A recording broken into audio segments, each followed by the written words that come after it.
Today, I'm going to be taking a look at what's becoming a bit of a social media trend as far as tools go, and that would be these here high pressure air duster things. And yeah, I've been kind of looking around. I've seen all the videos. I've made my opinion as far as the one I want.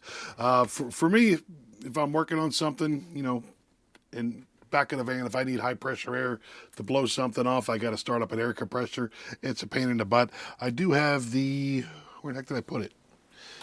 This guy right here, the Melif air duster, which is fine, but it's big, it's bulky, and I don't need anything this big sitting in the bag. So I'm looking for something a little more compact that'll be out of hands reach when I need it.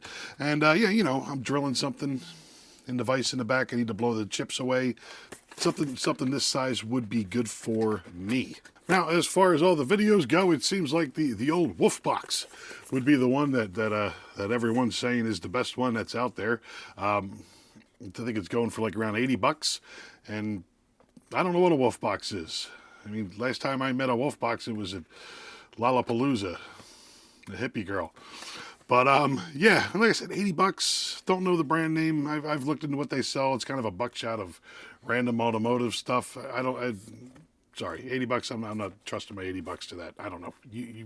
Your opinion might differ, but I did find this one, which was actually featured on the Torque Test channel, and that would be the Nitecore Cinewind blower. Nitecore's been around for a long time. They have a reputation. They're not going to spoil it by cheapening up on a tool. As far as I'm concerned, I've owned a few of their flashlights in my day. Don't have any complaints with them. They seem like they, at very least, make decent products. So yeah, I picked this one up, and I don't need it to blow at supersonic speeds. I have a leaf blower. I just need something to kind of blow dust off of stuff every once in a while. And yeah, this one seems like, as far as all the testing goes, it'll at the very least do that. This one seems to kind of sit in that upper middle range as far as the testing goes. So yeah, just a little confidence in a nice brand name that has a reputation. I mean, maybe Wolfbox has been around forever and I've never heard of them before, but I don't know. But yeah, and on that line, it's been a while since I've taken a look at a daily driver kind of pocket flashlight that I'll carry every day. So I picked up their Nitecore M122A Pro little pocket flashlight. So while we're into it, we'll might as well take a look at both of them. So yeah, let's flip the camera down and get into them. So this is it in the package here. You got a whole bunch of yada yadas and a what's-a-what's-is. We'll go over all that stuff in the video that you're currently watching. And yeah, it comes with a nice semi-rigid case. Not too bad. I'm probably not going to use this because I'm just going to stuff this in the pouch in the back of my in the top of my tool bag. That's the actual unit. I did open this before because I needed to charge it. You're getting 2 nozzles.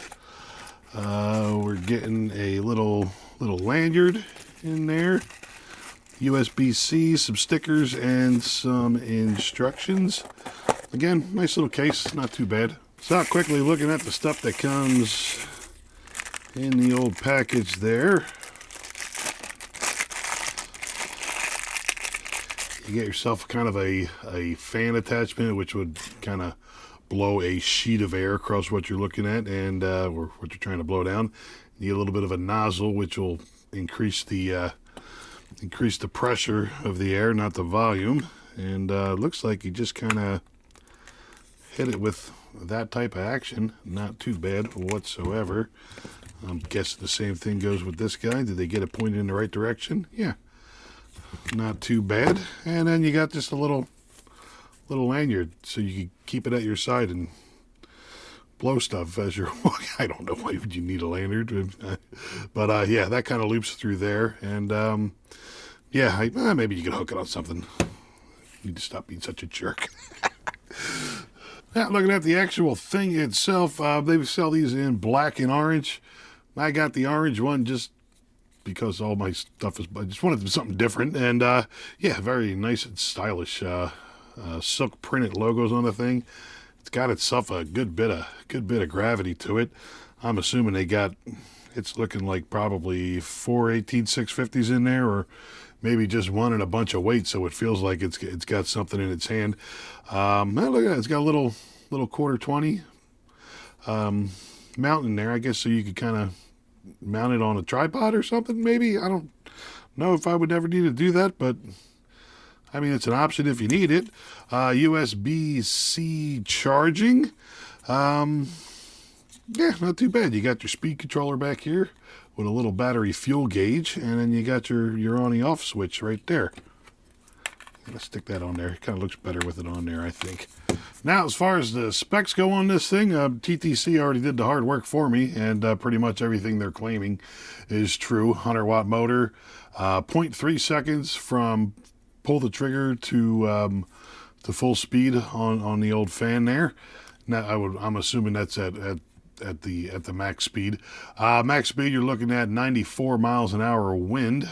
You're going to be getting 20 minutes of runtime if you're doing that. And at 9 miles an hour, which is basically just a cool breeze, you're going to get 15 hours, well, 15 and a half hours runtime for that. Now, as far as function-wise goes, I mean, pretty basic. You got the power button on the front here, and you got yourself a little rotating speed controller. Again, I'm going to put it on low just for noise reasons for now. But yeah, you hit the button, tells you your thing. It is actually turning. It's kind of quiet on its lowest setting. And then yeah, you take this guy and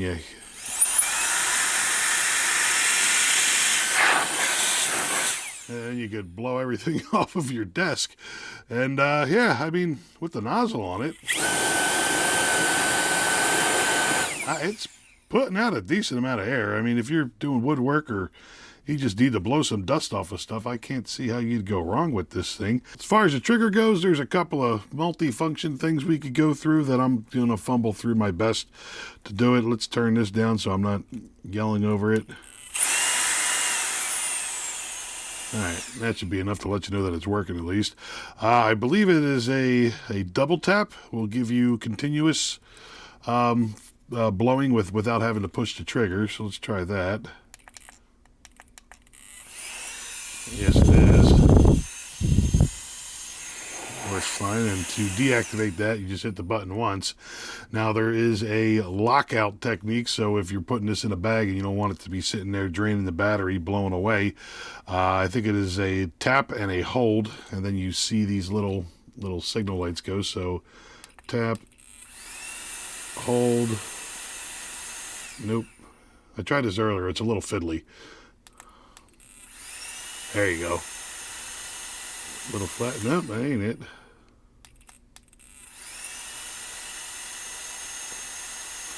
I swear it works. I was doing it earlier. There you go. And you see that little countdown like that. It starts flashing. And then it is in lockout mode. So the trigger dies. And to get it out of that, tap, hold. You'll see the lights go down. And then it defaults into continuous run. And then you just turn it off. And it is back to normal. So that's about it for this little guy. I mean, it blows. Got a nice look to it. Got a nice feel to it. I mean, what more could you ask for? And yeah, I think I'm going to kind of like it. Let's stuff it up there in that there, whatchamacallit, the top pouch of the old tool bag. So let's move on to the flashlight. Now, that's the flashlight in the box. You got a whole bunch of yada yadas that we're going to go over talking about in this video, so I don't need to do that twice. I'll kind of pull it out of the package. It's got that sleek, stylish package that everyone seems to love nowadays. Ooh, look at that. Box could go over there. That is the flashlight. And tucked away back here in the back, there's a USB-C cable that I just dropped between my legs. There it is right there with a nice Nitecore wrap going around it.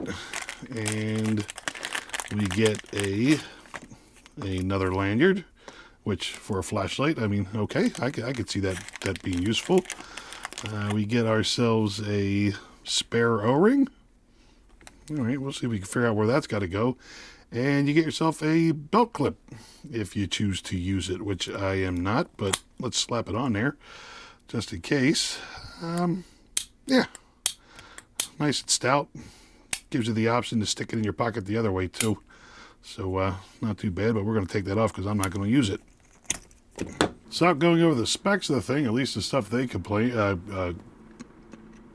what's the word? They claim. It's got a, well, it is the M122A Pro, which is an upgrade from the just a regular M2A. Some of the features that they have the upgrade for the Pro would be the UHI 20 LED, which is apparently a brighter, more efficient, more focused LED. I really don't have much of a way of testing that. They're talking, as far as intensity goes, on the high setting, 1,000 lumens, 1.5 hours. On the middle setting, which would be 300 lumens, you're getting 2.75 hours, which usually medium and low is where I'm using flashlights at. And at the low setting, you're getting 50 lumens at 20 hours. Now, as far as the IP rating goes on this, we're looking at a IP68. The 6 in the 68 stands for dust. It's basically dust tight. I think that's about as high as a rating you can get as far as that goes. IP stands for ingress protection.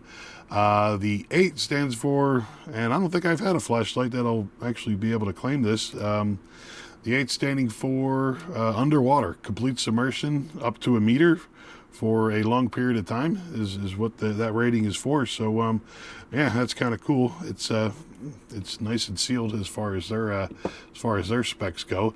Battery, they're claiming a 1600 milliamp hour battery. I tested this battery at 1843 milliamp hours, so they underrated the battery just a little bit. It also charges at a half amp. It takes about 4 hours and 15 minutes to get to full charge from dead. Now, as far as the actual aesthetics of the thing, nice little kind of a knurled-ish type grip. It's nice sharp edges on it, so if you got greasy hands, you're not going to lose it. It's got a little loops back here. Apparently this can sit up on its top like this. There you go. If you're trying to like shoot the light up and illuminate a small area. Does it have an adjustable lens? No, it does not. Function button on the back. It does have a battery, which would be a NL1416R. Replaceable, rechargeable battery. You can also stick 2 AA's in there. That's going to degrade, of course, your lumens and your runtime. But I mean, it's nice to have. You know, this thing goes dead, you have a couple AA's, and you still need some light. Not too bad. I'm assuming that O-ring, yeah, that extra O-ring they give you right here, that goes on the back here for the battery. Now, as far as the functions go on this, nice and tight. Click turns it on. And then a half a click, you cycle through the intensity. So that would be low, medium, and that would be high, which is your 1,000 lumens, which is a nice, yeah, not too bad. Not too much bleed over as far as that goes. You get the hot spot in the middle, then you get the kind of a little bleed over on the sides, and that would be your low at the 50 lumens. And yeah, that might be a little low for working, but not bad. Does it save the last setting? Turn it off, turn it on. Yes, it does. I like that. That's becoming one of my almost must-have things with the flashlights. And apparently, according to them, with the M2A Pro version of this, they got away from that, I don't want to say cheap, but that generic Chinese chip that they put in all the different flashlights. You got the strobe and the SOS that, I mean, I'm sure somebody uses it, but most of the time it's just one more thing you got to click through. So they got rid of that, which, like I said, that's usually a good sign of somebody just not using generic stuff in their products. But yeah, not bad. I think the medium will probably end up be the one that I'm using the most on this flashlight. But yeah, I mean, not too bad whatsoever. Let's take a look at what I'm coming from, and that would be this here Coast HP3R in a old mini Magnite belt loop case, which I like, and hopefully this one will fit in. Yes, it will. That's great, because that makes my life a lot more convenient. Comes in and out pretty nice. Yeah, not bad at all. I like that I can still use that thing. And yeah, this is the old Coast. I've done a video probably over a year ago on this thing. I mean, you can see it's been worn and it's been torn. Things I like about the Coast, just briefly, I do like the little butt thing that you stick on the end so you can hold it in your mouth without having to put the cold aluminum against your teeth. This one, I actually got to say the LED on this one isn't as good as the Nitecore. Yeah, I definitely got to give it to the Nitecore as far as the Coast, as far as the LED goes. But yeah, the Coast actually has a adjustable beam. You could screw it in and out, and yeah, nothing wrong with this light. I'd continue using it, but I mean, you know, occasionally you gotta try other stuff, especially if you're making YouTube videos. And yeah, I'm not gonna do anything with this one. I'll just sit it in the bag just in case I need it. But good flashlight. But you know, let's run this guy for a year and see how it holds up in comparison. I will say one thing I didn't know is that Snap-on actually sells these for a higher price, but yeah, you can just get the Coast version of it. And this particular one, maybe I'll link it at the end of the video when I first took a look at this one. This one is the HP3R. Again, great flashlight, but yeah, we're trying something new. So that's about it. We're going to stick this in here so I remember to take it to work tomorrow. I did not do my traditional duration test on the light. To be honest with you, for flashlights, I'm using them just, you know, take a look. Okay, you know what I mean? Work lights is a different thing, because a work light, you're actually going to be sitting there using the thing for hour plus at a time. So for this, like I said, Nitecore, they're pretty good with their claims as far as performance goes on their stuff. So I got no reason to think otherwise as far as the performance on the thing. So yeah, we're gonna run it. Let's close it out. So there we go. That is the Nitecore CW20 little miniature high pressure air duster. Yeah, like I said, Wolfbox wasn't giving me the warm and fuzzies. I mean, I'm sure it doesn't smell like patchouli oil, but Nitecore, I've heard the name. They got a reputation they need to uphold. I'm just feeling better with my money, and it's $20 cheaper than the Wolfbox. And again, I don't need a leaf blower. I got one of those. I just need something to blow some dust off of stuff on an occasion. So I don't need the most powerful one on the block, and I'm sure this will work out fine for me. And as far as the M122A Pro, we'll give it a try. We'll see what happens. I don't know. It's price is right for it. Wasn't crazy expensive, and yeah. We'll see how it runs compared to the old. I don't even know where the heck I put it. I already threw it in my bag. The old Coast flashlight that I've been using for the past over a year, I'm guessing. So yeah, that's about it for that. I will link this stuff down in the description if you are interested. I'll also put down Torque Test Channel's video on this and the other ones they tested beside it. They get deep into the weeds as far as CFMs and all that stuff going on. If you're really interested in all that stuff, like I said, I'll link that down there. You can take a look at their video as well. And yeah, that's about it for this video I'm speaking to right now. Any questions, comments, or concerns, you can leave them down in the old comments section. I will do my best to get back to you, and I'd like to thank you for watching. There you go.